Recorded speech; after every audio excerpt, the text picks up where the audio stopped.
نمائندہ اپنے اپنے مذہب کی خدائی کتاب، آسمانی کتاب سنائے گا.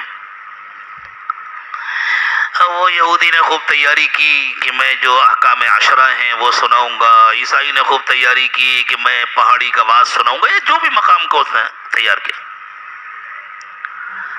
حضرت کہتے ہیں میں جا کے بیٹھ گیا.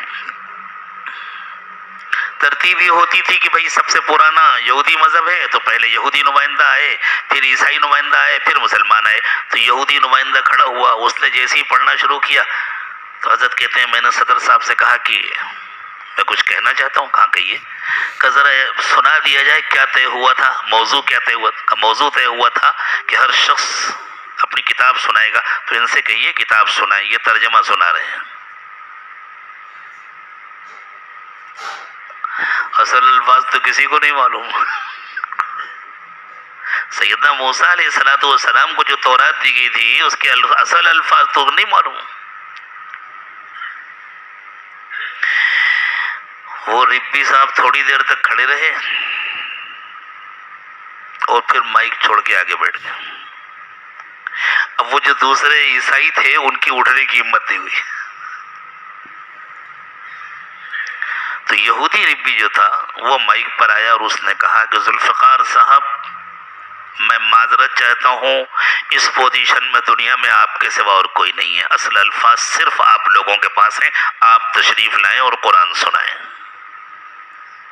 حضرت کہتے ہیں پھر میں مائک پر آیا اور میں نے سورہ فاتحہ کی تلاوت کی اور سورہ فاتحہ کی مختصر تشریح کی اور اس پر وہ مجلس ایسی ختم ہوئی کہ ہمیشہ کے لیے ختم ہو گئی.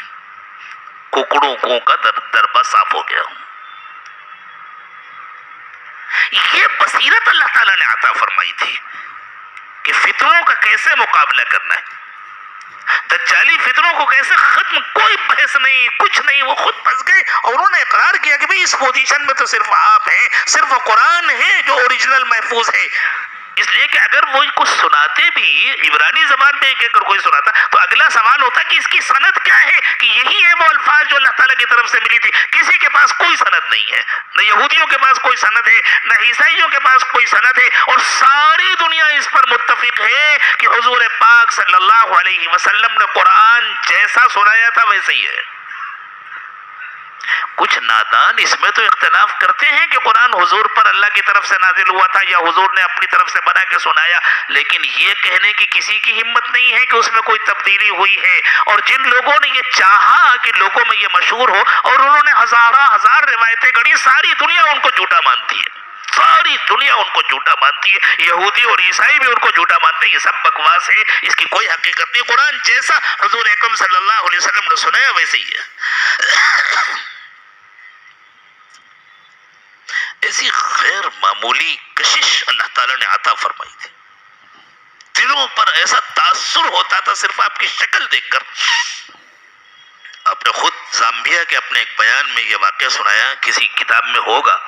کوئی بندہ تھا جس نے جاپان کی کسی یونیورسٹی سے پی ایچ ڈی کیا تھا اور کسی بہت بڑی کمپنی میں بہت اعلیٰ عہدے پر تھا، بالکل نوجوان تھا اور ہاتھ میں شراب کی بوتل تھی اور بس وہ ٹہل رہا تھا ایئرپورٹ پہ اور شراب کی چسکیاں لے رہا تھا.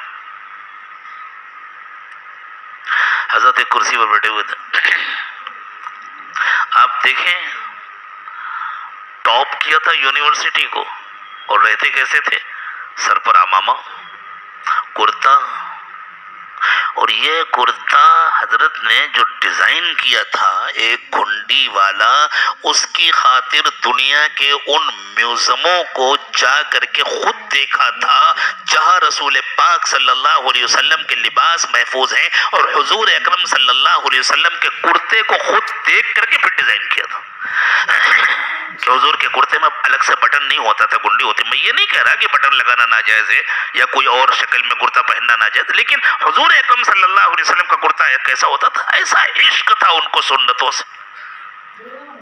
حضور کیسے مسکراتے تھے، آئینے کے سامنے بیٹھ کر کے ان احادیث کو پڑھ کر کے مسکرانے کی مشق کی تھی کہ میری مسکراہٹ بھی ویسی ہو. حضور کیسے چلتے تھے، اپنے احباب کو حدیث سناتے تھے اور پھر کہتے تھے دیکھو میں چل رہا ہوں، دیکھو اس میں کوئی فرق تو نہیں ہو رہا، مجھے بتلاؤ. کیسے اٹھتے تھے، کیسے بیٹھتے تھے.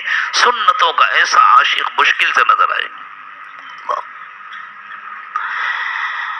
تو حضرت نے فرمایا کہ میں بھی انتظار میں تھا اپنی فلائٹ کے، اور اس کو بھی اپنی فلائٹ پکڑنی تھی، تو وہ شراب کی چسکیاں لے رہا تھا، نہایت خوبصورت نوجوان۔ اچانک اس کی حضرت کے چہرے پر نظر پڑی تو اس نے ہائے ہلو کیا۔ حضرت بھی انہی کی زبردست انگریزی بولتے تھے، حضرت نے جواب دیا تو اس نے کہا کیا میں آپ کا جیسا بن سکتا ہوں؟ پہلا سوال۔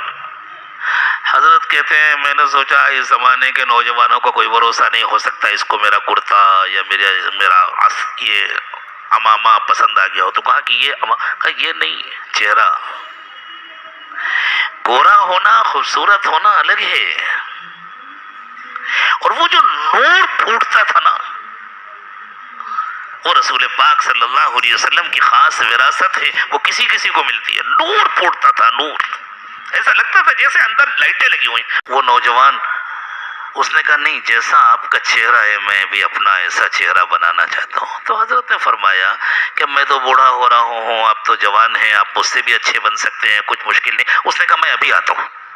اب دیکھیے، ابھی حضرت نے اس کو کلمہ نہیں پڑھایا، اس کو بیعت کے کلمات نہیں پڑھائے، اور اس نے کہا میں ابھی آتا ہوں، اور اس کے بعد حضرت نے فرمایا وہ گیا ڈسٹ بن میں جا کر کے اس نے شراب کی بوتل پھینکی، اور پھر واش بیسن پر جا کر کے اچھی طرح کلی کیا، منہ دھویا، اور پھر آیا اور کہا کہ بس میں اپنے کو آپ کے مکمل حوالے کرنا چاہتا ہوں، اپنا جیسا بنا دیجیے۔ حضرت نے کلمہ پڑھایا، بیعت کے کلمات پڑھائے، اور کچھ معمولات بتلائے، اور اپنا نمبر دے دیا کہ اس پر رابطہ رکھنا۔ حضرت نے فرمایا تقریباً 1 مہینے کے بعد اس کا میسیج آیا کہ حضرت میں جاپان میں ہوں، اور اس کی بھی ایسی ہی 30-40 لاکھ 50 لاکھ ایسی تنخواہ تھی، اتنی بڑی میری تنخواہ ہے۔ میرے بستر پر ہر شب میں کوئی نئی مہمان ہوا کرتی تھی، میرے سمجھ میں نہیں آ رہا، مجھے کوئی روکنے والا نہیں ہے یہاں، لیکن اس 1 مہینے میں مجھ سے کوئی گناہ نہیں ہوا۔